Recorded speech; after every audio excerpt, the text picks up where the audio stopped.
How's your morning been? It's been great. It's been nice catching up with everybody. I mean, this is the first time I've been back. I was here last year. We showed the trailer for The Body last year, but it was very in and out, very, very quick. So this is the first time I've had a film here since 2013, but the first time I've ever had a feature here, excluding my documentary. But a narrative feature is the first time, so very, very excited. You know, the first film was 10 years ago, so to come back, you know, after a decade with an actual movie is it's nice. It's a nice feeling. Everybody's been very welcoming. Now, the Uncanny Annie has sort of aired in the US as part of Hulu's TV series Into the Dark. How excited are you to see it, you know, in London Leicester Square cinema environment? There's no other way that I would want to experience this. As I said, FrightFest essentially kicked off my career. So the fact that I get to come back with this film, which I'm very proud of, because you know these Into the Dark movies are brutal. They are a brutal shoot. Uncanny Annie was made in 16 days, just under $1 million. It's very ambitious. There's over 250 VFX shots in it, which I knew was just going to be crazy when we were shooting it. My first time working on a soundstage with like green screen and all that kind of stuff.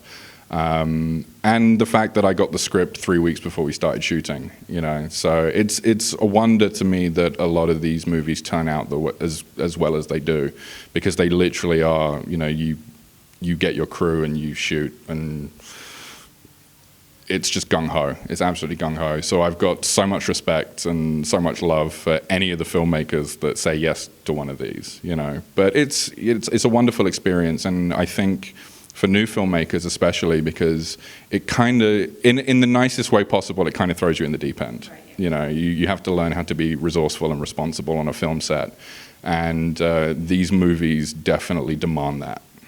And obviously working under sort of the Blumhouse banner, does that add any extra pressure? I think so. I mean, I didn't really. I knew coming into Uncanny Annie that I was making more of a traditional Blumhouse movie.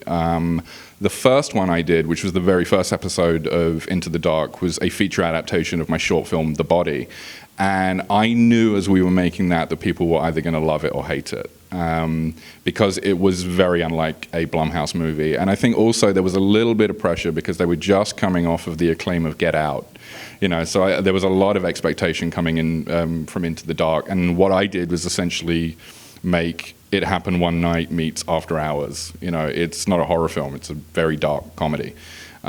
Which I thought was very ballsy of Blumhouse and Hulu to go with that first. But they wanted a Halloween movie, and I gave them that, at least. But with this, with Uncanny Annie, I knew that it was a more traditional Blumhouse movie, and I looked at things like The Faculty and Joe Dante's criminally underrated The Hole as an inspiration for this, because you know, when you've got 3 weeks to try and conjure a vision for something before you start shooting, you have to go with your instincts. And for me, I felt I committed to making a movie that 12-year-old girls would discover at a slumber party. Yeah, that kind of, it does fit that mantle. But for those that, you know, haven't sorted out their slumber party yet, what is Uncanny about? Uncanny Annie is about a group of young adults, college students, who discover a mysterious board game in the basement of the communal living space that they're in, which is a bad idea from the beginning, and decide that they're going to play that. And it essentially kind of turns into Lord of the Flies meets Jumanji in a very kind of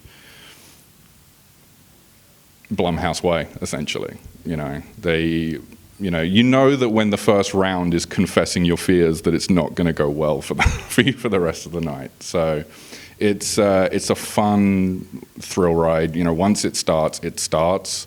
I tried to pay as much attention to building the characters in the first 10, 15 minutes. You know, so it is a little bit of a slow start, but that means once things start happening to these characters that you actually care, you know. I was talking about this earlier with Greg at FrightFest about teenage representation in movies. You know, it's either one or the other. It's either the douchebag kids that you want to see get killed, or it's kids that you actually care about.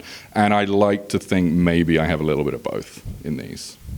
And once Uncanny Annie is out for the FrightFest audience, what's your plan next? Have you got anything else in the works? Uncanny Annie, it's out in Hulu in the US. I know Sony have the rights outside of America, so they're going to be doing something with the Into the Dark series eventually. I don't know exactly what that is yet, but I know it's coming at least.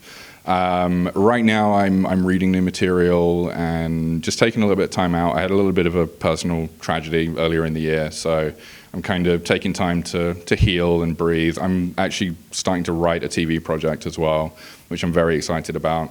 And from January 2020, I'll be back, all guns blazing. But I'll be back behind the camera very soon. And back at FrightFest. I will always come back to FrightFest. As long as they will have me, I will always be back here because I literally owe them my career. Ian's standing behind the camera right now, shaking his head. I'll be back, whether you want me or not.